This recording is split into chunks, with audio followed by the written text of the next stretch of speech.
नाज़रीन ब्रेक खां पोइ हिकु भेरो ॿीहर अव्हांखे इन ख़ुसूसी नशरियात में भलीकार चऊं था ऐं ज़हीर साहब वटि का इंफॉर्मेशन आहे सिंध हाउस जे हवाले सां जेको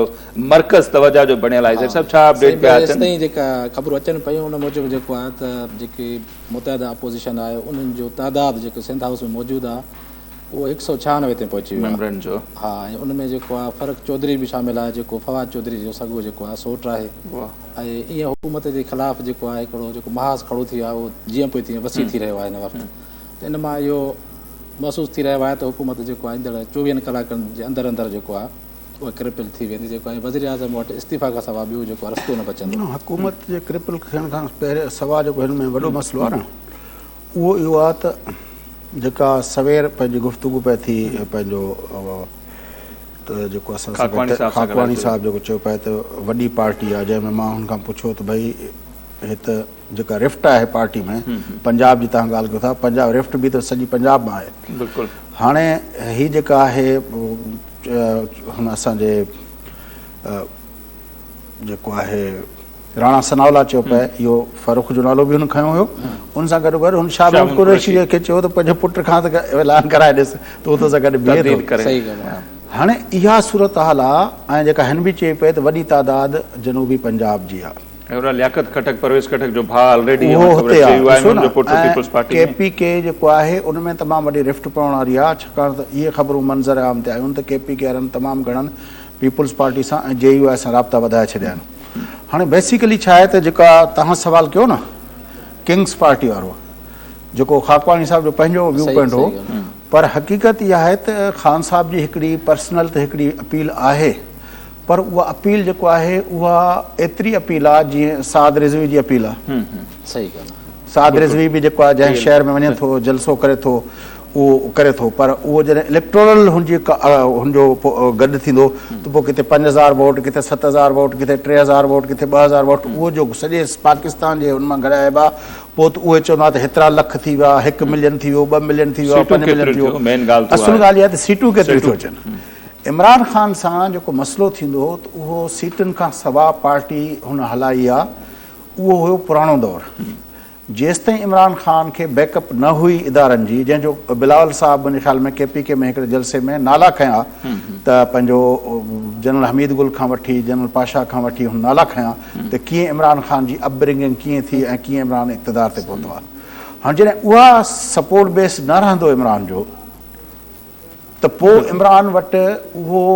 वोट बैंक 5000 2000 1000 वारो त हूंदो ऐं उहो जलसो बि किथे वेंदो कंहिं शहर में त उहो करे वेंदो पर इक़्तिदार ताईं पहुचण लाइ पार्लियामानी पॉलिटिक्स में पंहिंजो वेटेज वधाइण जे लाइ उहो उनजे लाइ ॾाढो मुश्किल आहे उहा पॉलिटिक्स जॾहिं हुनखे न मिलंदी न त हीउ जेको हाणे हुन जंहिं यूफोरिया में वेठो आहे हाणे जेकॾहिं उहो 6 महीना बि उनखां सवार रहियो न उनजो तड़पण ॾिसण जो अच्छा सभु इहो तव्हां थोरो ॿुधायो त जीअं अवाम बेज़ार आहे हिन हुकूमत मां इहे हुन जा जेके MNAs आहिनि उहे एॾो तेज़ी सां छो न छॾनि छाजे करे बेज़ार आहिनि इमरान ख़ान मां या PTI जे पंहिंजी पार्टी मां साईं मां माज़िम अहिड़ो को न रहियो आहे मिसाल त जीअं हिन जा मेंबर जल्दी भॼी रहिया आहिनि ऐं अपोज़िशन उहो त तव्हांजो न किंग्स पार्टी आहे उनजे करे भॼनि था पिया हिकिड़ो सबबु इहो आहे ॿियो जेको वॾे में वॾो सबबु इहो आहे त महांगाई बेरोज़गारी जे करे उन्हनि खे पंहिंजी कंस्टिट्यूंसीज़ में वञणु ॾुखियो थिए थो पियो टियों इमरान ख़ान जो पर्सनल जेको रव्यू आहे एॾो एरोगंट आहे सवाइ 2-3 माण्हुनि जे जेके हुनजे जेको आहे पंहिंजो चापलूसी कनि था उनखां सवाइ ॿिए कंहिं माण्हुनि सां मिलण लाइ तयारु कोन्हे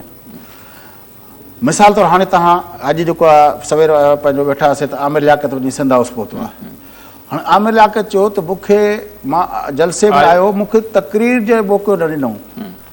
भई तूं हिकिड़ो माण्हू कया जेको माण्हू तुंहिंजी तारीफ़ में जी तक़रीर ठाहे आहे सही ॻाल्हि हाणे हुनखे इहो आहे त बसि जेका मूंखे 2.5 कलाक ॻाल्हाइणो आहे पौणा 2 कलाक मूंखे ॻाल्हाइणो आहे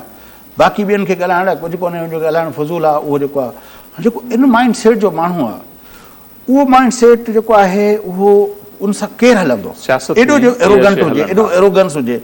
उनजी भेट में तव्हां ॾिसो इहा एरोगंस नवाज़ शरीफ़ जी बि नुक़सान जो वॾे में वॾो सबबु उनजी एरोगंस हूंदी आहे नवाज़ शरीफ़ बि जॾहिं इक़्तिदार में ईंदो आहे उहो पार्लियामेंट खे अहमियत न ॾींदो आहे उहो सवाइ पंहिंजे किचन काबीन खां सवाइ न मिलंदो आहे तव्हांखे यादि आहे हकीम बलोच वारा नून लीग में विया पछाड़ी में मोटी आया हकीम बलोच सां त उन ज़ाती तरह असांखे ॿुधायो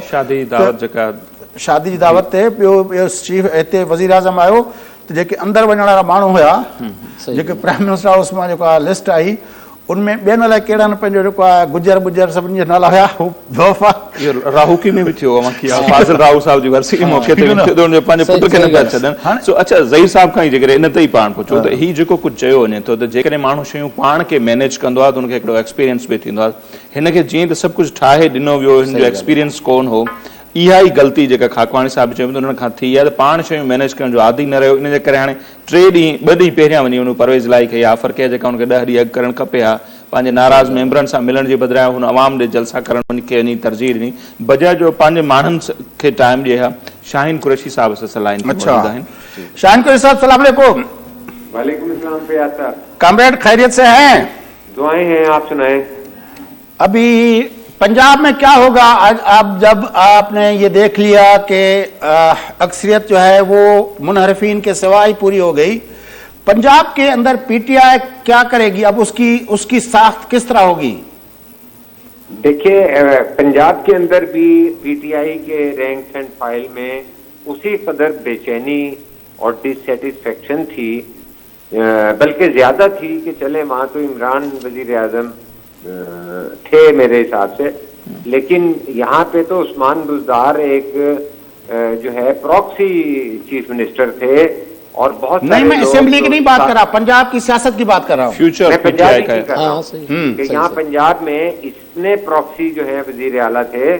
कि जो 7 दफा मुंतखब होने वाले एमपी हैं वो बड़ा एम्बेरस फील करते थे तो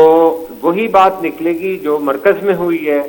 कि यहाँ पे भी जाहिर है इख्तियार था नहीं बुज़दार के पास बनी गाला या इस्लामाबाद से काम चल रहा था और अब भी जो पीटीआई के एमएनए हजरात हैं वो पंजाब से ही जो हैं नाराज हुए हैं और हर एमएनए के नीचे जो एमपी है आप लाहौर में बैठे हैं कुरैशी साहब ये फराह की कहानी तो सुनाइए मरियम नवाज रोज हमें लाहौर की एक फराह इसकी तो थोड़ी कहानी सुनाइए क्या कहानी है? मैं लफ्ज नहीं सुन पाया। लाहौर की फराह नामी कोई खातून है जो सारा लाहौर की फराह हाँ नहीं लाहौर की फराह जो है वो बनी गाला की जो जिनको कहते हैं खातून अव्वल उनकी दोस्त हैं अच्छा उनके बारे में बताया जाता है। असल में तो यहाँ पे ये बातें होती हैं हकायक पे मैं बात करता हूँ स्पेकुलेशन पे नहीं कि वो चूंकि यहाँ पर जब भी खातून अव्वल आती थी उनके आगे पीछे हमेशा दाता दरबार आए या कहीं पे आए तो वो होती थी और चंद एक जो है उन्होंने इफ्तिताह भी किए तो वो फराह ये बात इसीलिए कहना जरूरी है एक तरफ कहा जाता है मौजूद थी इमरान खान के तो वो she is very close to जो है खातून अव्वल जो थी पहले मेरे हिसाब से मैं इसीलिए सवाल पूछ रहा था क्योंकि एक तरफ तो मरियम नवाज साहबा ने उसका नाम लिया दूसरी तरफ पाकिस्तान पीपुल्स पार्टी के चेयरमैन बिलावल भुट्टो सरदारी साहब ने भी 2 मरतबा खातून अव्वल की करप्शन के बारे में कहा कि हम उस पर बात करेंगे तो इसीलिए मैंने पूछा कि ये कहानी इसके पीछे क्या है?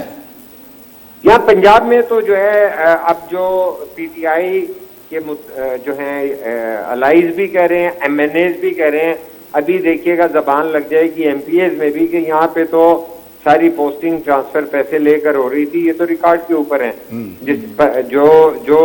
आप लीग के हैं वो भी टीवी के ऊपर आके कह चुके हैं पीटीआई के भी लोग कह चुके हैं तो ये तो एक हकीकत है कि यहाँ पे कोई फर्क नहीं पड़ा। फर्क तो वैसे केपीके में भी नहीं पड़ा था जहाँ पे 5 साल के बाद वो कहते थे मैंने पुलिस कल्चर बदल दिया इमरान खान साहब और मेरे बुजुर्ग जो हैं सरकारी स्कूलों में उन्होंने अपने बच्चे दाखिल कराए हैं वो एक्चुअली मुझे लगता है ज़ियाउल हक के बाद वो साइकोलॉजिकल वारफेयर के चैंपियन हैं और उन्होंने इस सतह पे डील किया है इतने आराम से वो बात करते रहते हैं और एक तसलसल के साथ। अब आप कुरैशी साहब माफ कीजिएगा हेडलाइन ब्रेक का वक्त हुआ चाहता है इसलिए हम बातचीत का सिलसिला यहाँ पर ब्रेक ले लेते हैं हेडलाइन का टाइम हो रहा है दोबारा आपको ज़हमत देते हैं हेडलाइन के बाद जैसे हम वापस आते हैं इस खुसूसी नशरियात में आपको ज़हमत देंगे इसमें हम डिटेल में आपसे बात करेंगे नज़ीर ते वक्त थे पियो मुख्तसर ब्रेक जो असीं वठूं था हेडलाइन जो टाइम थे पियो हेडलाइन शामिल कयूं था उन खां पोइ वरी वापस ईंदासीं त हिन समूरी सूरत हाल ते ॻाल्हि ॿोल कंदासीं मुख्तसर ब्रेक था वठूं।